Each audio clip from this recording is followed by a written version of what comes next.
उत्तराखंड के पॉइंट्स को देखते हैं। उत्तराखंड की कैपिटल है देहरादून और यहाँ के सीएम है पुष्कर सिंह धामी। उत्तराखंड के गवर्नर हैं गुरमीत सिंह। उत्तराखंड की पहली महिला मुख्य न्यायाधीश रितु भारी बनी है। हाई कोर्ट की चीफ जस्टिस बनी है ये। और अगर क्वेश्चन आ जाए पहली female chief justice of high court, Leila Seth बनी थी। ये 1991 में हिमाचल प्रदेश की चीफ जस्टिस बनी थी हाई कोर्ट की। Uttarakhand UCC uniform civil code लागू करने वाला देश का पहला राज्य है। इसके मेन प्रोविजंस देख लेते हैं, क्या क्या प्रोविजंस हैं इसमें। एक तो इसमें बहुविवाह पर रोक का प्रावधान है और लड़कियों की उम्र 18 साल करने का आइडिया, इसमें 18 साल करने का प्रावधान है। और बिल में विरासत में लड़कियों को लड़कों के बराबर ही अधिकार देने का प्रस्ताव है। इसमें 4% उत्तराखंड की जनजातियां हैं जिनको इस कानून से बाहर रखने का प्रावधान किया गया है। और साथ ही मुस्लिम समुदाय में जो हलाला और इद्दत है उस पर रोक लगाने का प्रस्ताव भी इस बिल में रखा गया है। सभी को राम राम। हाल फिलहाल के मंथली करंट अफेयर सीरीज में आपका स्वागत है। इस सीरीज में हम मंथली करंट अफेयर्स को मैप के साथ डिस्कस करेंगे। देखो, मैप के साथ डिस्कस करने का फायदा है कि पॉइंट आपको लंबे समय तक याद रहते हैं। अगर आपको एग्जाम में करेक्ट आंसर भी नहीं आता है तो भी आप मैप की वजह से आइडिया लगा सकते हो कि ये क्वेश्चन मैंने इंडिया के मैप में किस पार्ट में देखा था। इसके साथ ही हम पॉइंट से रिलेटेड इमेजेस का भी यूज करते हैं। इन सब से आपको करंट अफेयर्स याद करना इजी रहता है और साथ ही लंबे समय तक याद भी रहता है। इसकी पीडीएफ आप हमारे टेलीग्राम चैनल या ग्रुप से डाउनलोड कर सकते हैं। इसके बारे में लेक्चर के एंड में डिस्कस करेंगे। लेक्चर को कंटिन्यू करते हैं। पंजाब की बात करें तो यहाँ की कैपिटल चंडीगढ़ है। चंडीगढ़ पंजाब और हरियाणा की कैपिटल है और अपने आप में एक यूटी भी है। पंजाब के सीएम है भगवंत मान और यहाँ के गवर्नर हैं बनवारी लाल पुरोहित। पंजाब से एक नदी बहती है रावी, उसके ऊपर बांध बनाया गया है। उस बांध का नाम है शाहपुर कंडी बांध। देखो, सिंधु जल संधि हुई थी इंडिया और पाकिस्तान के बीच। इसके अंतर्गत आने वाली नदियां सिंधु, झेलम, चिनाब, रावी, व्यास और सतलुज। भारत और पाकिस्तान के बीच 1960 में समझौता हुआ था जिसके तहत भारत के अधिकार की नदियां रावी, सतलुज और व्यास और पाकिस्तान का अधिकार सिंधु, झेलम और चिनाब नदी पर। पंजाब की प्रमुख योजनाएं देखते हैं। देश की पहली सड़क सुरक्षा फोर्स की शुरुआत की है पंजाब ने। इसका काम होगा जब भी एक्सीडेंट रहता है तो जो विक्टिम्स है एक्सीडेंट के उनको जल्दी जल्दी मेडिकल असिस्टेंस देना ताकि डेथ कम हो, डेथ को अवॉइड किया जाए। नेक्स्ट, घर घर राशन योजना, जिसके तहत जो सरकार की तरफ से राशन दिया जाता है गरीबों को, बीपीएल कार्ड होल्डर्स को, उनको राशन घर घर जाकर पहुंचाया जाएगा जिससे करप्शन के चांसेस कम हो, जो राशन की दुकान है वो करप्शन ना कर पाए।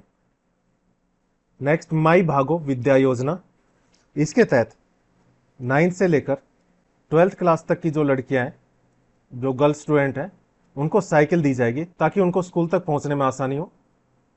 बेबे नान की लाडली बेटी कल्याण योजना। इस योजना के तहत जो फैमिलीज हैं वे अपनी बेटी की पढ़ाई कंप्लीट कर पाए, उनको ज़्यादा फाइनेंशियली दिक्कत का सामना ना करना पड़े बेटी की पढ़ाई कंप्लीट करवाने के लिए। इसके लिए उनको फाइनेंशियल असिस्टेंस दी जाएगी, टाइम टाइम पर कुछ रुपए दिए जाएंगे उनको।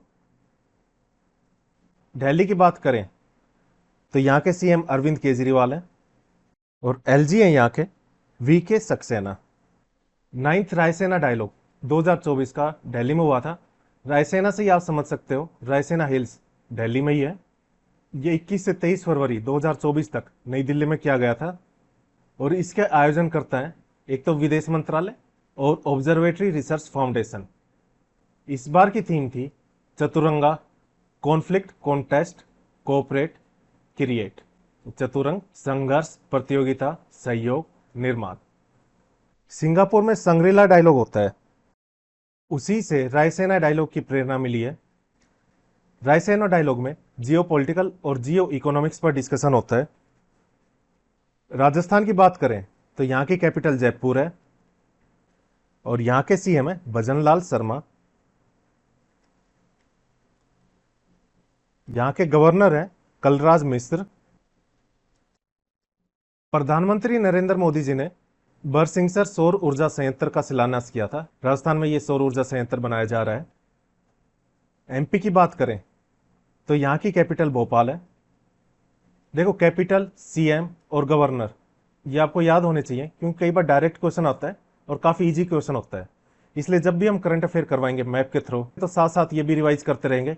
इससे आपको अलग से याद नहीं करना पड़ेगा, सुनते सुनते ही आपको याद हो जाएंगी ये सारी चीजें। बात करें मध्य प्रदेश की सीएम की, तो सीएम है यहाँ के मोहन यादव और एमपी के गवर्नर मंगू भाई पटेल हैं। 2024 में 50वां खजुराहो नृत्य महोत्सव आयोजित किया गया था मध्य प्रदेश के छतरपुर में। आयोजन करता थे इसके उस्ताद अलाउद्दीन खां संगीत एवं कला अकादमी, जो संस्कृति विभाग है उसके अंडर है। ये मध्य प्रदेश के संस्कृति विभाग के अंडर। छत्तीसगढ़ की कैपिटल रायपुर है और यहाँ के सीएम है विष्णुदेव साई। गवर्नर है यहाँ के विश्वभूषण हरिचंदन। एनटीपीसी यानी नेशनल थर्मल पावर कॉरपोरेशन ने यहाँ पर Lara super thermal power station बनाया था। उसका शुभारंभ प्रधानमंत्री जी ने किया है। ये रायगढ़, छत्तीसगढ़ के रायगढ़ में बनाया गया है। फिलहाल जम्मू कश्मीर के एलजी हैं मनोज सिन्हा। ये यहाँ के सेकंड एलजी बने हैं। फर्स्ट एलजी का क्वेश्चन आ जाए तो जम्मू कश्मीर के फर्स्ट एलजी गिरीश चंद्र मुर्मू जी थे।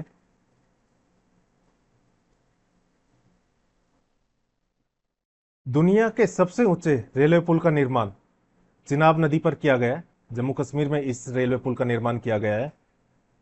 जम्मू कश्मीर में पहली बार इलेक्ट्रिक ट्रेन की सेवा शुरू की गई है और ये ट्रेन चलाई गई है संगलदान और बारामूला स्टेशन के बीच में।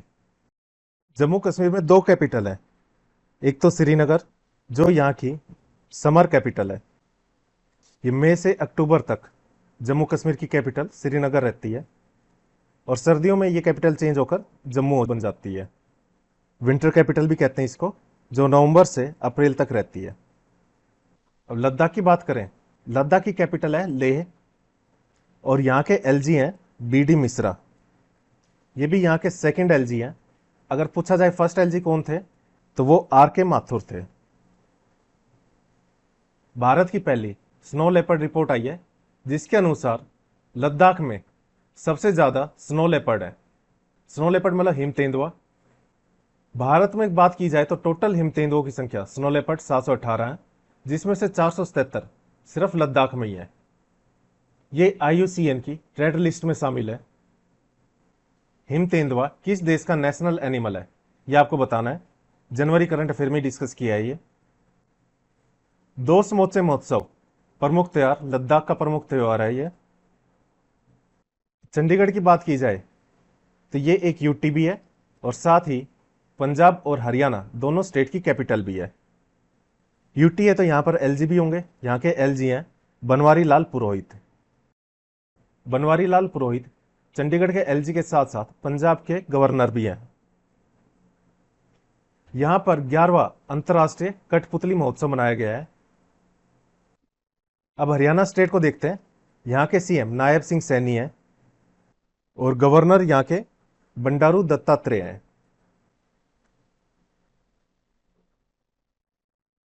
सूरजकुंड मेला, 37वां सूरजकुंड मेला मनाया गया था, जो एक शिल्प मेला है। यह फरीदाबाद में आयोजित किया जाता है हरियाणा के।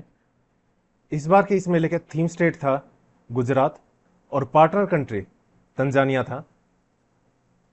प्रधानमंत्री ने हरियाणा के झज्जर में केंद्रीय योग और प्राकृतिक चिकित्सा अनुसंधान संस्थान का भी उद्घाटन किया है। यूपी की बात करें तो यहाँ की कैपिटल लखनऊ है और सीएम है यहाँ के योगी आदित्यनाथ।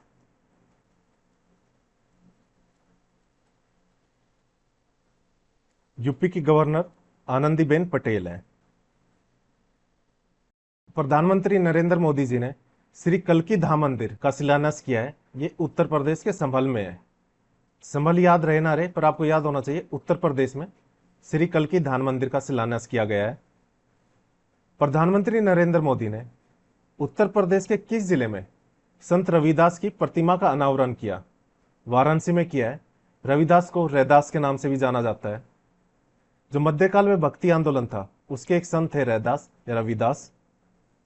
झारखंड की कैपिटल रांची है और यहाँ के सीएम है चंपई सोरेन। गवर्नर है झारखंड के सीपी राधाकृष्णन। हिजला मेला झारखंड में मनाया जाता है। ये मयूराक्षी नदी के तट पर आयोजित होता है और एक राजकीय जनजातीय मेला है ये। गुजरात की कैपिटल की बात करें तो यहाँ की कैपिटल गांधीनगर है। सीएम है यहाँ के भूपेंद्र भाई पटेल। यहाँ के गवर्नर आचार्य देवव्रत हैं। प्रधानमंत्री ने सबसे लंबे केबल ब्रिज का उद्घाटन किया है। इस केबल ब्रिज का नाम सुदर्शन सेतु है, जो गुजरात के ओखा गांव से बेट द्वारका द्वीप को जोड़ेगा। इसकी लंबाई 2.32 किलोमीटर है। इससे पहले सबसे लंबा केबल ब्रिज था सिग्नेचर ब्रिज, जो दिल्ली में है। अगर दुनिया के सबसे ऊंचे रेलवे ब्रिज की बात की जाए तो वो चिनाब ब्रिज है जम्मू कश्मीर में, जिसकी ऊंचाई 359 किलोमीटर है और लंबाई है 1.3 किलोमीटर।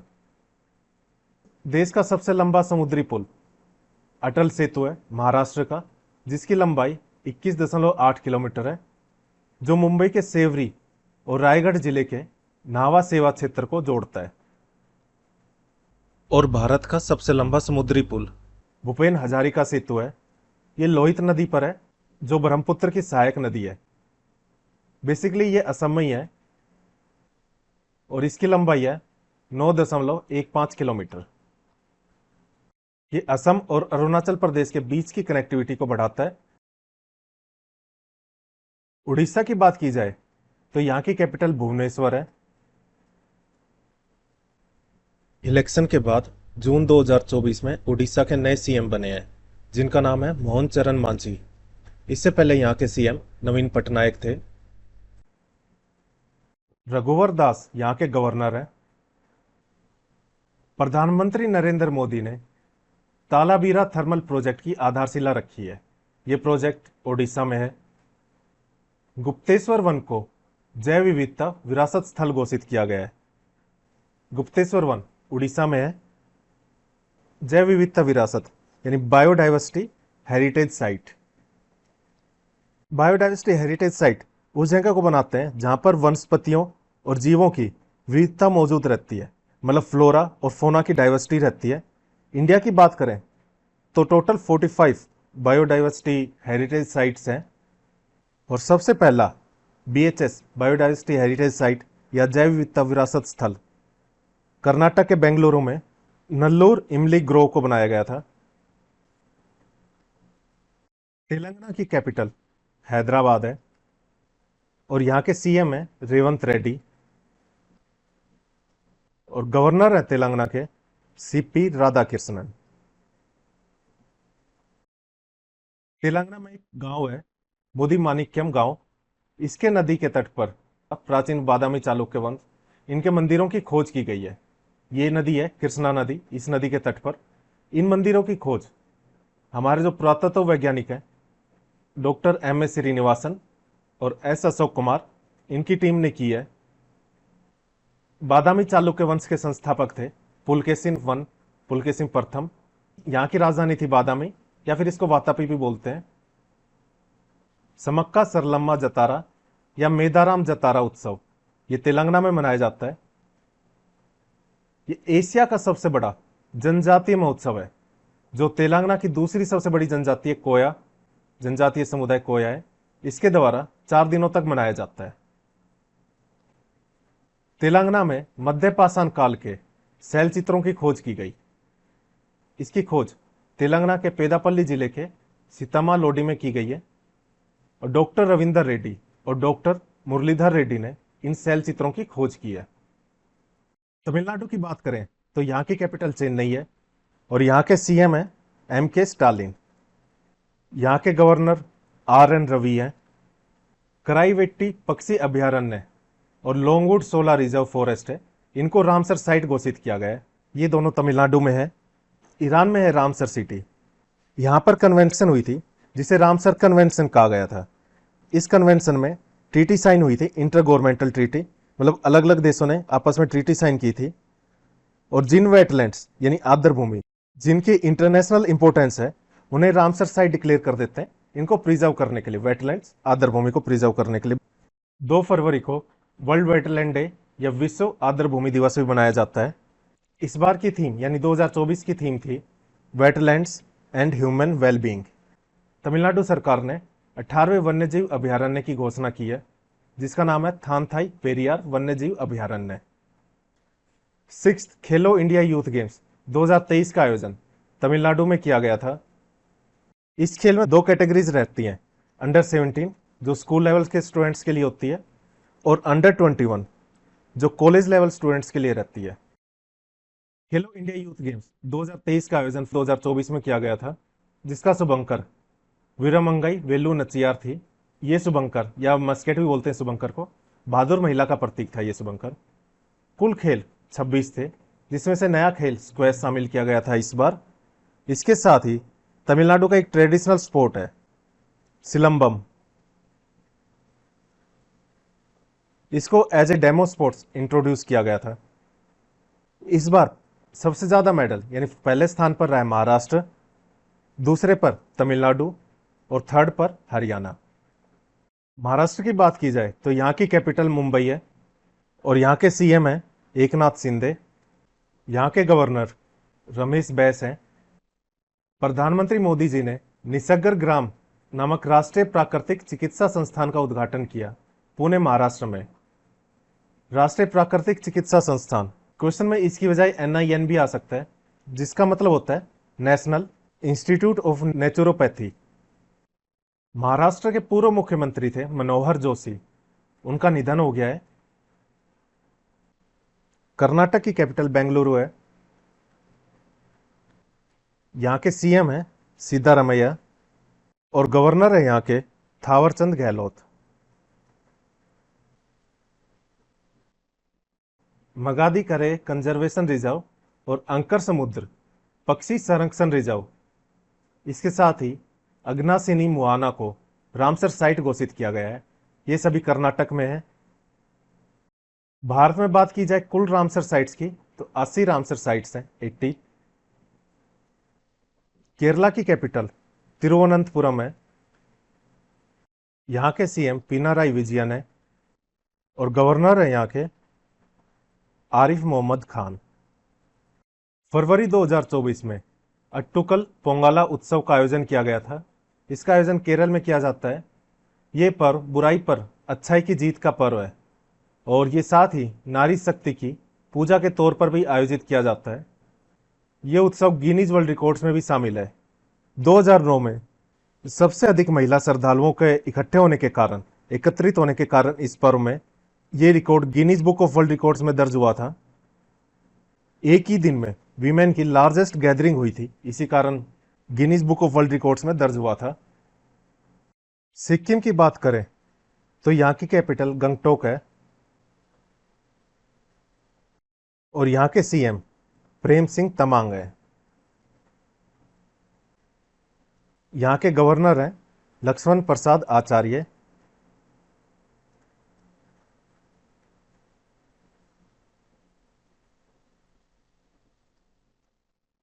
प्रधानमंत्री नरेंद्र मोदी जी ने सिक्किम में पहले रेलवे स्टेशन की आधारशिला रखी।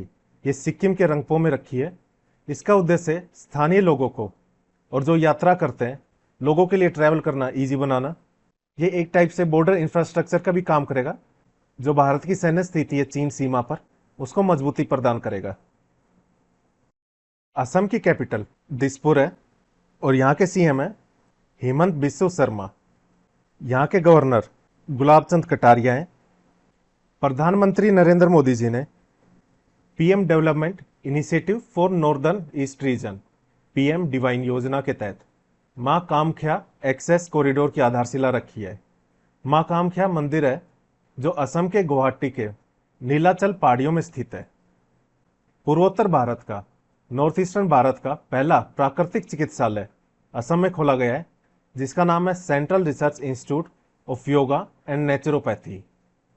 अरुणाचल प्रदेश की बात करें तो यहाँ की राजधानी ईटानगर है और मुख्यमंत्री है यहाँ के श्री पेमा खांडू और राज्यपाल है यहाँ के लेफ्टिनेंट जनरल कैवल्य त्रिविक्रम परनायक। जल जीवन मिशन में इसके तहत हर घर में जल पहुंचाने वाला भारत का पहला उत्तर पूर्वी राज्य अरुणाचल प्रदेश है। जल जीवन मिशन 2019 में शुरू हुआ था और इसका लक्ष्य था कि 2024 तक देश भर के जो भी ग्रामीण परिवार हैं, ग्रामीण परिवारों को नल के माध्यम से पीने वाले पानी, पेयजल की सुविधा प्रदान करना। नागालैंड की कैपिटल कोहिमा है। यहाँ के सीएम है नेफ्यू रियो और गवर्नर है यहाँ के ला गणेशन। सेक्रेनी उत्सव नागालैंड की अंगामी जनजाति द्वारा मनाया जाता है। ये आगामी जनजाति का सबसे बड़ा उत्सव है। इकोनॉमी के क्वेश्चन को देखते हैं। एक ऑयल पाइपलाइन बनाई गई है मुंद्रा, जो गुजरात में है, वहां से पानीपत, जो हरियाणा में, यहां तक के लिए ये ऑयल पाइपलाइन आईओसीएल ने स्थापित की है। जापान दुनिया की सबसे बड़ी अर्थव्यवस्थाओं में से तीसरे स्थान पर था, जो फिसलकर चौथे स्थान पर आ गया है। अभी बात करें तो दुनिया की 3 सबसे बड़ी अर्थव्यवस्थाएं अमेरिका, चीन, जर्मनी, और फोर्थ पर आ गया है जापान। फिफ्थ पर भारत है। फरवरी 2024 में कितने अमृत भारत स्टेशन का शिलान्यास किया गया? 533 का शिलान्यास किया गया। इंपॉर्टेंट क्वेश्चन ये नहीं है कि फरवरी 2024 में कितने रेलवे स्टेशनों का अमृत भारत स्टेशन का शिलान्यास किया गया। इंपॉर्टेंट क्वेश्चन ये है कि एक तो ये योजना 2023 में शुरू की गई थी और इसका उद्देश्य है पूरे भारत भर में, देश भर में 1309 रेलवे स्टेशनों का आधुनिकीकरण करना। स्पेस टॉपिक को देखते हैं। 2025 में गगनयान मिशन के द्वारा कितने एस्ट्रोनॉट्स को अंतरिक्ष में भेजा जाएगा? स्पेस में 4 एस्ट्रोनॉट्स को भेजा जाएगा, जिनके नाम है प्रशांत नायर, अंगद प्रताप, अजीत कृष्णन और शुभांशु शुक्ला। इन्हें एस्ट्रोनॉट ट्रेनिंग फैसिलिटी जो बेंगलोर में है, यहां पर ट्रेनिंग दी जा रही है। इस मिशन के तहत 3 मिशन भेजे जाएंगे, जिसमें से 2 तो मानव रहित रहेंगे और 1 मानव युक्त, जिसमें इन चारों को अंतरिक्ष में भेजा जाएगा। चंद्रयान 3 की बात करें, इंपॉर्टेंट क्वेश्चन है, क्वेश्चन आने के चांसेस है। इसका लॉन्च व्हीकल था LVM-3M4, launch vehicle mark 3। M4 का मतलब है ऑपरेशनल मिशन, यानी ये LVM-3 लॉन्च व्हीकल मार्क 3 का 4th ऑपरेशनल मिशन था। ज्यादातर चांसेस है LVM-3, इतना ही आपके ऑप्शन में रहे, launch vehicle mark 3। Lander Vikram था और रोवर का नाम था प्रज्ञान। स्पेस में सर्वाधिक समय तक रहने वाले एस्ट्रोनॉट ओलेग कोनोनेंको है। ये 5 जून तक स्पेस में रहेंगे और 5 जून तक इनके स्पेस में 1000 दिन पूरे हो जाएंगे। इंपॉर्टेंट अपॉइंटमेंट्स को देखते हैं। भारत का दूसरा लोकपाल नियुक्त किया गया है अजय मणिकराव खानविलकर जी को। इससे पहले पिनाकी चंद्र घोष लोकपाल थे, जिनका कार्यकाल 2022 में समाप्त हो गया था। इसके बाद प्रदीप कुमार मोहिंती को अतिरिक्त लोकपाल के रूप में कार्यभार सौंपा गया था। देखो, लोकपाल के बारे में इंपॉर्टेंट चीजें देख लेते हैं। एक तो इसका गठन लोकपाल और लोकायुक्त अधिनियम 2013 के तहत किया गया था, जिसको बाद में अमेंड भी किया गया, संशोधन 2016 में हुआ था इसका। इसमें एक अध्यक्ष रहते हैं, जो फिलहाल अजय मणिकराव खानविलकर जी हैं, और अधिकतम 8 सदस्य हो सकते हैं। जो चेयरपर्सन है, जो अध्यक्ष हैं, और सदस्यों का कार्यकाल या तो 5 साल तक रहता है या जब तक उनकी एज 70 साल से ऊपर की ना हो जाए। दोनों में से जो भी पहले हो जाए उनका रिटायरमेंट हो जाएगी।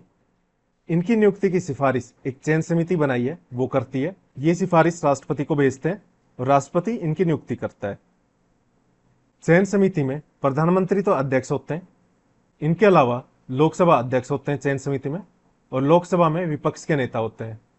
साथ ही भारत के मुख्य न्यायाधीश chief justice of India CJI या उनके द्वारा नामित कोई और न्यायाधीश, और इनके अलावा एक प्रख्यात न्यायविद जिन्हें कानून के बारे में पता हो, कानून की नॉलेज हो, ये चयन समिति में रहते हैं। और चयन समिति राष्ट्रपति को सिफारिश भेजती है, जिस पर राष्ट्रपति इन्हें अपॉइंट करता है।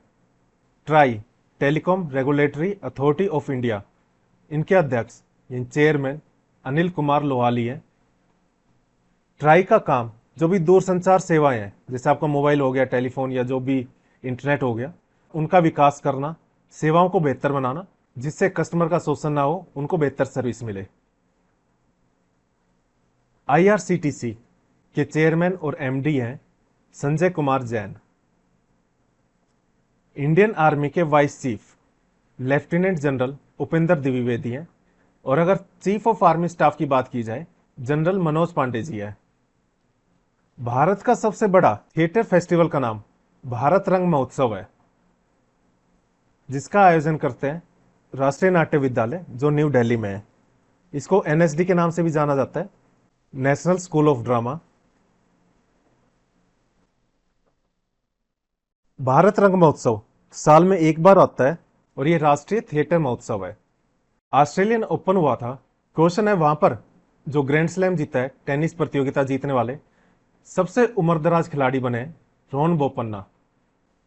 रोहन बोपन्ना ने ऑस्ट्रेलियन ओपन के डबल्स में ग्रैंड स्लैम जीता है। इसमें रोहन बोपन्ना और उनके ऑस्ट्रेलियन साथी थे मैथ्यू एबडेन। इन्होंने इटली के सिमोन बोलेली और एंड्रिया वावासोरी को हराया था। इसके साथ ही ये WTA ranking, world tennis association ranking में पहले स्थान पर पहुंचने वाले सबसे उम्रदराज खिलाड़ी बन गए हैं। मतलब अगर क्वेश्चन आ जाए ऑस्ट्रेलियन ओपन में डबल्स में सबसे उम्रदराज खिलाड़ी कौन है जिन्होंने ग्रैंड स्लैम जीता है, रोहन बोपन्ना है। ग्रैंड स्लैम टेनिस प्रतियोगिता को जीतने वाले सबसे उम्रदराज खिलाड़ी बन गए हैं। इसके साथ ही ये सबसे उम्रदराज खिलाड़ी बन गए हैं जो WTA में फर्स्ट रैंकिंग पर पहुंचे हैं। ऑस्ट्रेलियन ओपन की बात करें तो पुरुष एकल में जैनिक सिन्नर जो इटली के हैं, इन्होंने ग्रैंड स्लैम जीता है। और महिला एकल में आर्याना सबालेंका जो बेलारूस की रहने वाली है, इन्होंने महिला एकल का खिताब जीता है। ऑस्ट्रेलियन ओपन का कोर्ट हार्ड होता है। साउथ अफ्रीका में ICC under 19 men's cricket world cup 2024 हुआ था, जिसे ऑस्ट्रेलिया ने जीता था और भारत रनर अप रहा था। मतलब फाइनल में ऑस्ट्रेलिया और भारत का मैच हुआ था। इसमें प्लेयर ऑफ द सीरीज बने थे क्वेना मफाका जो साउथ अफ्रीका के बॉलर थे, और सबसे ज्यादा रन उदय सरन ने बनाए थे 394। अंडर 19 टीम के ये कैप्टन थे। सबसे ज्यादा विकेट क्वेना मफाका ने लिए हैं, 21 विकेट लिए हैं, साउथ अफ्रीका से हैं ये। सबसे ज्यादा बार under 19 men's cricket world cup Bharat ने जीता है, टोटल 5 बार जीता है। 2026 में जो under 19 men's cricket world cup होगा ये जिम्बाब्वे नामीबिया में होगा। South Asian football federation SAFE safe under 19 women's championship 2024 का खिताब जीता है।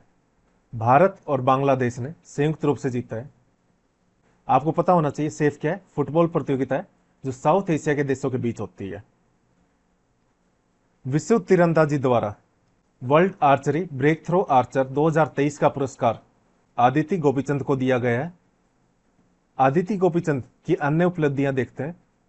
एक तो इनको 2024 में अर्जुन अवार्ड 2023 से सम्मानित किया गया था, और 2023 में जर्मनी में विश्व तीरंदाजी चैंपियनशिप, वर्ल्ड आर्चरी चैंपियनशिप हुई थी, जिसमें सबसे कम उम्र की खिलाड़ी बनी थी जिनको स्वर्ण पदक मिला था। 2023 में आयरलैंड में विश्व तीरंदाजी युवा चैंपियनशिप, यहां पे युवा चैंपियनशिप की बात हो रही है, इसमें भी ये स्वर्ण पदक जीतने वाली पहली भारतीय बनी थी। चीन में एशियन गेम्स हुए थे 2023 में। इसमें व्यक्तिगत स्पर्धा में इन्होंने कांस्य पदक जीता था, ब्रॉन्ज मेडल, और वीमेन्स कंपाउंड स्पर्धा में गोल्ड मेडल जीता था, स्वर्ण पदक। इंपॉर्टेंट डेज देखते हैं। वर्ल्ड वेटलैंड डे, विश्व आर्द्रभूमि दिवस, ये डिस्कस कर चुके हैं, 2 फरवरी को मनाया जाता है, और इसकी थीम है वेटलैंड्स एंड ह्यूमन वेलबींग। अगर 2023 की थीम पे क्वेश्चन आ जाए, उस टाइम की थीम थी वेटलैंड रिस्टोरेशन। 4 फरवरी को वर्ल्ड कैंसर डे मनाया जाता है। इस बार की थीम थी close the care gap, everyone deserve access to cancer care. International mother language day, अंतर्राष्ट्रीय मातृभाषा दिवस, 21 फरवरी को मनाया जाता है, और थीम थी इस बार की multilingual education, A pillar of learning and intergenerational learning.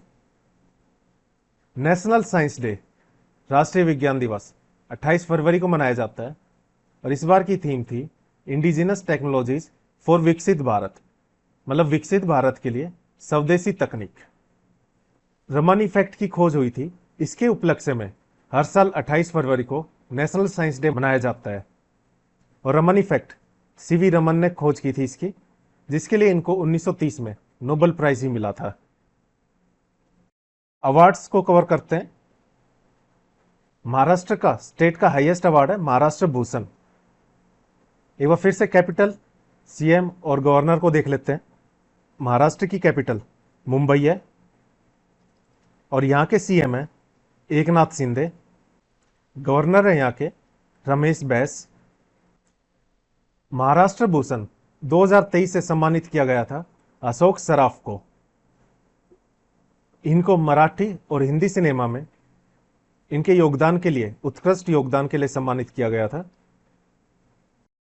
और महाराष्ट्र भूषण 2024 से डॉक्टर प्रदीप महाजन को सम्मानित किया गया है। इनको रीजनरेटिव मेडिसिन के क्षेत्र में उनके योगदान के लिए सम्मानित किया गया है। रीजनरेटिव मेडिसिन ये एक ऐसा प्रोसेस है जिसके थ्रू ह्यूमन या एनिमल में जो भी सेल्स या कोई टिश्यू या ऑर्गन, इनको रिप्लेस करना, उसमें इंजीनियरिंग करके ठीक करना या फिर रीजनरेट करना यानी पुनर्जीवित करना ताकि वो नॉर्मल फंक्शन करे, इसको रीजनरेटिव मेडिसिन कहते हैं। असम की बात करें तो यहाँ की कैपिटल दिसपुर है और सीएम है यहाँ के हेमंत बिस्व शर्मा। असम के गवर्नर हैं गुलाब चंद कटारिया। असम का हाईएस्ट राजकीय सम्मान है असम वैभव रंजन गोगोई को दिया गया है। ये सुप्रीम कोर्ट के पूर्व मुख्य न्यायाधीश हैं, साथ ही राज्यसभा के सांसद भी हैं। यूपी की बात करें तो यहाँ की कैपिटल लखनऊ है और सीएम है यहाँ के योगी आदित्यनाथ जी। यहाँ की गवर्नर आनंदीबेन पटेल हैं। यूपी गौरव सम्मान से नवीन तिवारी और डॉक्टर रितु करधाल श्रीवास्तव को सम्मानित किया गया है। 69th फिल्म फेयर अवार्ड 2024 को डिस्कस करते हैं।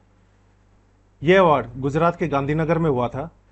इसमें बेस्ट फिल्म का अवार्ड 12th फेल को मिला है और बेस्ट डायरेक्टर 12th फेल के डायरेक्टर हैं विधु विनोद चोपड़ा। और best actor in leading role, best actor का अवार्ड मिला है रणबीर कपूर को एनिमल के लिए। Best actor in leading role female. Best actress का अवार्ड मिला है आलिया भट्ट को उनकी मूवी रॉकी और रानी की प्रेम कहानी के लिए। फिल्म फेयर पुरस्कार ये सिनेमा के क्षेत्र में दिया जाने वाला पुरस्कार है। पहली बार 1954 में यह अवार्ड दिया गया था और इसे फिल्म फेयर पत्रिका, फिल्म फेयर मैगजीन अवार्ड देती है। ये 77th BAFTA film awards, British academy film awards. Best film का अवार्ड मिला है ओपनहाइमर को। अगर कोई इंटरनेशनल अवार्ड है और बेस्ट फिल्म का पूछा गया है और आपको आंसर नहीं पता तो ओपनहाइमर पर तुक्का मार सकते हो। मैक्सिमम अवार्ड ओपनहाइमर नहीं जीतते हैं बेस्ट फिल्म के। इसके साथ ही लीडिंग एक्टर का अवार्ड भी ज्यादातर जगह किलियन मर्फी ने जीता है जो ओपनहाइमर में एक्टर थे।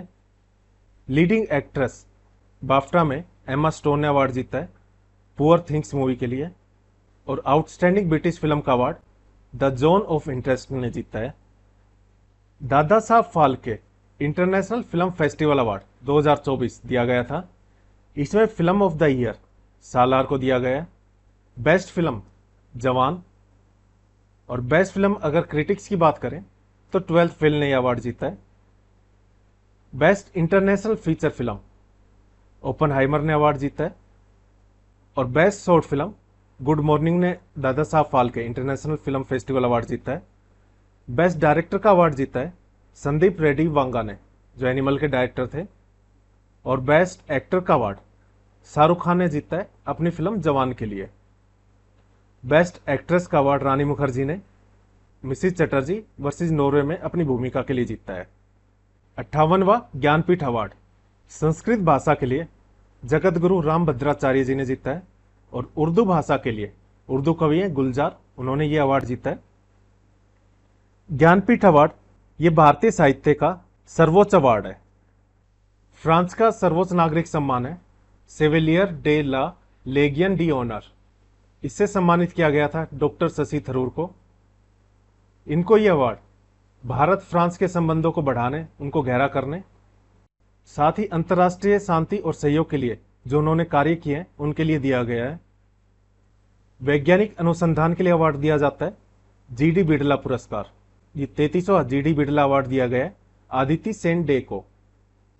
Aditi Sen day GD Birla award जीतने वाली पहली महिला है।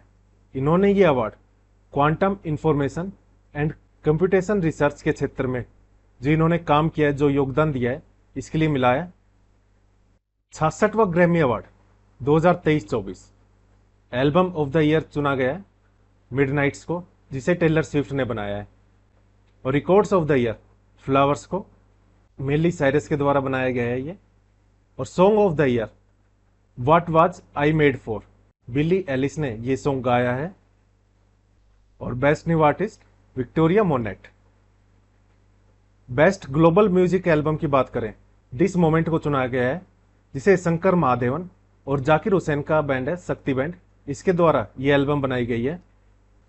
Wild life photographer of the year people's choice award 2023 दिया गया है नीमा सारिखानी को। इन्होंने एक हिमखंड है उस पर सोते हुए ध्रुवीय भालू की फोटो खींची थी, इसके लिए इनको wild life photographer of the year award दिया गया है। अब आईआर को कवर करते हैं। फिनलैंड के प्रेसिडेंट बने हैं अलेक्जेंडर स्टब। और पीएम की बात करें तो यहाँ के पीएम है पेटेरी ओरपो। फिनलैंड की कैपिटल हेलसिंकी है। फिनलैंड को 1000 झीलों का देश भी कहा जाता है, लैंड ऑफ 1000 लेक्स। अंतर्राष्ट्रीय सौर गठबंधन आईएसए यानी इंटरनेशनल सोलर अलायंस में एक और सदस्य ऐड हुआ है, 119वां सदस्य बना है माल्टा। इसका गठन 2015 में हुआ था और इसका मुख्यालय हरियाणा के गुरुग्राम में है। इसका उद्देश्य सौर ऊर्जा के उपयोग को बढ़ावा देना है। रिपोर्ट्स एंड इंडिसेस को कवर करते हैं। ट्रांसपेरेंसी इंटरनेशनल के द्वारा जारी किया गया भ्रष्टाचार धारण सूचकांक यानी करप्शन परसेप्शंस इंडेक्स, कौन जारी करता है इसको? ट्रांसपेरेंसी इंटरनेशनल जारी करता है करप्शन परसेप्शन इंडेक्स को। इसके 2023 में भारत की रैंक 93 थी और फर्स्ट रैंक पर डेनमार्क रहा है। अगर 2022 की बात करें तो भारत की रैंकिंग 85 थी, इस बार रैंकिंग गिरी है, यानी करप्शन परसेप्शंस इंडेक्स के अकॉर्डिंग करप्शन बढ़ा है इस एक साल के दौरान। इकोनॉमिस्ट इंटेलिजेंस यूनिट जारी करता है डेमोक्रेसी इंडेक्स 2023। इसमें भारत की रैंकिंग 41st है, 41वीं। फर्स्ट नंबर पर नॉर्वे रहा है और लास्ट पर है अफगानिस्तान। विधि न्याय रूल और रेगुलेशन की बात करें तो इसमें सुप्रीम कोर्ट ने चंडीगढ़ मेयर चुनाव में धांधली हुई थी। क्वेश्चन है चुनाव के किस अनुच्छेद आर्टिकल के तहत अपनी पावर का विशेष शक्ति का इस्तेमाल करते हुए नतीजों को पलट दिया? ये आर्टिकल 142 अनुच्छेद 142 के तहत नतीजों को पलटा है। कॉन्स्टिट्यूशन का आर्टिकल है 142 जो सुप्रीम कोर्ट को एम्पावर करता है कोई भी मैटर या कोई केस इसके सामने पेंडिंग हो रखा जाए तो उसमें कंप्लीट जस्टिस के लिए कोई डिक्री या ऑर्डर पास कर सकता है और ये ऑर्डर पूरे भारत में लागू होगा, एनफोर्सेबल रहेगा। इलेक्टोरल बॉन्ड योजना शुरू की गई थी 2018 में। सुप्रीम कोर्ट ने इलेक्टोरल बॉन्ड को असंवैधानिक करार दे दिया, अनकॉन्स्टिट्यूशनल, क्योंकि यह सूचना के अधिकार का उल्लंघन कर रहा था। यह आरटीआई के अंडर नहीं आता था, लोगों को सूचना नहीं मिलती थी कि कौन किस पार्टी को कितना बॉन्ड दे रहा है, कितना पैसा दे रहा है। चुनावी बॉन्ड की बात करें तो इसको कोई भी नागरिक ले सकता है और यह देश में कोई स्थापित इकाई है।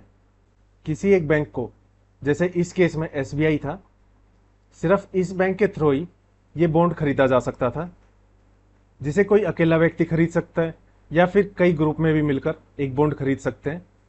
और जन प्रतिनिधित्व अधिनियम 1951 की धारा 29A के तहत जो भी राजनीतिक दल पंजीकृत हैं, और इसके अलावा एक और कंडीशन है कि पिछले लोकसभा या विधानसभा में जो चुनाव हुए थे उसमें कम से कम उनको 1% वोट तो मिला हो। ये एक तो वो पंजीकृत हो, रजिस्टर्ड हो और पिछले चुनाव में 1% वोट मिला हो, सिर्फ वही दल चुनाव बॉन्ड ले सकते हैं। और चुनाव बॉन्ड को जो राजनीतिक दल है वो उसी बैंक में, जो अधिकृत बैंक है, वहां पर उस पार्टी का जो भी खाता होगा उसके माध्यम से उसको कैश करवा सकता है। मान लो ये एसबीआई बैंक है और ये पर्सन है या ग्रुप ऑफ पर्सन ऑर्गेनाइजेशन जिसने एसबीआई बैंक है यहां से बॉन्ड लिया, और ये कोई पॉलिटिकल पार्टी है जो रजिस्टर्ड है और जिसके लास्ट विधानसभा या लोकसभा इलेक्शन में 1% से ज्यादा वोट आए हैं। तो ये पर्सन गया एसबीआई बैंक, कैश दिया, उसके बदले बॉन्ड लिया, और ये बॉन्ड इसने इस पॉलिटिकल पार्टी को दे दिया। अब ये पार्टी एसबीआई बैंक जाएगी, वहां पर बॉन्ड देगी और उसके बदले इसके खाते में पैसे आ जाएंगे, इसको उस बॉन्ड को ये कैश करवा लेगी। इस तरह ये सिस्टम काम करता था। ये चुनाव की फंडिंग में पारदर्शिता के लिए लाया गया था, क्योंकि पहले काफी मात्रा में कैश का यूज होता था। बट सुप्रीम कोर्ट ने इसे अनकॉन्स्टिट्यूशनल, असंवैधानिक करार दे दिया था, क्योंकि ये सूचना के अधिकार का, राइट टू इंफॉर्मेशन का उल्लंघन करता था। पद्मश्री गजल गायक पंकज उदास, इनका निधन हो गया। इन्हें पद्मश्री पुरस्कार 2006 में दिया गया था। एंड्रियास ब्रेम, ये किस देश के फुटबॉलर हैं जिनका हाल ही में निधन हुआ है? जर्मनी के फुटबॉलर थे ये। महाराष्ट्र के पूर्व मुख्यमंत्री मनोहर जोशी जी का निधन हुआ है। सुप्रीम कोर्ट के वरिष्ठ वकील और पद्म विभूषण विजेता फली एस नरीमम का भी निधन हुआ है। काफी फेमस रेडियो होस्ट अमीन सियानी, इनका निधन हुआ है। डॉक्टर प्रभा अत्रे, जो किराना घराने की भारतीय शास्त्रीय संगीत गायिका है, इनका भी निधन हुआ है। वेद प्रकाश नंदा, भारतीय अमेरिकी कानून के जानकार हैं, शिक्षाविद हैं, इनका भी निधन हुआ है। उस्ताद राशिद खान, ये रामपुर सहसवान घराने के शास्त्रीय संगीतकार हैं, इनका हाल ही में निधन हुआ है। साहित्यकार उषा किरण खान, हिंदी और मैथिली की साहित्यकार थी ये, इनका निधन हुआ है। जेनेटिक्स यानी चिकित्सा विशेषज्ञ और पद्मश्री पुरस्कार विजेता डॉक्टर ईश्वर चंद वर्मा का निधन हुआ है।